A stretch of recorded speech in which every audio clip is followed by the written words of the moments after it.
Nesse vídeo você vai aprender como desativar conexões seguras no seu navegador Chrome. Estou trazendo esse vídeo porque me mandaram uma mensagem no PV, dizendo que essa opção está ativando automaticamente o navegador Chrome e está chegando muitas notificações de segurança em até sites simples.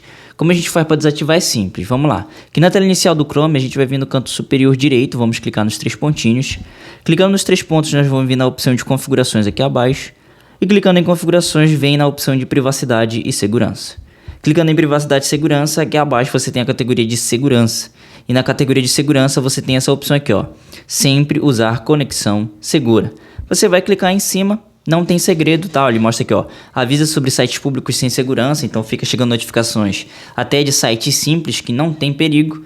Mas vamos lá, para desativar, você vai clicar na chavezinha na lateral direita. Clica em cima e pronto. A opção já está desativada no seu navegador Chrome.